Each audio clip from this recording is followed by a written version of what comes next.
এক বিধবার আর কতই বা ক্ষমতা হবে, ওকে ঠিক জব্দ করে ফেলবো আমরা সবাই মিলে।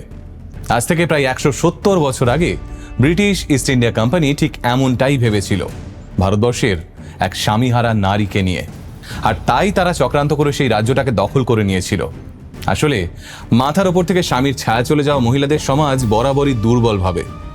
এই যেমন উত্তরবঙ্গের নীলমণি মিশ্র যখন বিয়ের আসরে ঢুকে একই পরিবারের 4 পুরুষকে হত্যা করলো, তখন সে ভেবেছিল ওই পরিবারের 4 বিধবা নারী হয়তো সারা জীবন শোক আর যন্ত্রণা নিয়েই কাটিয়ে দেবে।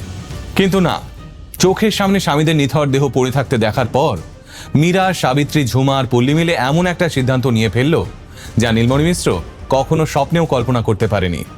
ঠিক যেমন সেই সময় ব্রিটিশ ইস্ট ইন্ডিয়া কোম্পানি ভাবতেই পারেনি যে ওই সাধারণ বিধবা মহিলা ঘোড়ায় চড়া, তলোয়ার চালানো শিখে 14,000 সৈন্য জোগাড় করে একদিন আক্রমণ শানিয়ে বসবে তাদের বিরুদ্ধে। এতক্ষণে নিশ্চয়ই বুঝতে পারছেন কে এই মহিলা। হ্যাঁ, কথা বলছি দ্য কুইন অফ ঝাঁসি, লক্ষ্মীবাইকে নিয়ে, যার বীরত্বের গাঁথা আজও ভারতবর্ষের কোনায় কোনায় ছড়িয়ে আছে। আসলে সত্যিকারের কুইনরা কখনো বিপদের সামনে মাথা নত করেন না, বরং জীবনের সবচেয়ে কঠিন আঘাতের সামনে দৃঢ়ভাবে দাঁড়িয়ে আবারও গড়ে তোলেন নিজেদের সাম্রাজ্য। সেই কুইন লক্ষ্মীবাইয়ের জন্মভূমিতে দাঁড়িয়ে এই পরিচালক নির্ঝর মিত্র হইচইয়ের পর্দায় নিয়ে এসেছেন তার পরবর্তী ওয়েব সিরিজ কুইন্স, যেখানে মীরার চরিত্রে অভিনয় করছেন মিমি চক্রবর্তী।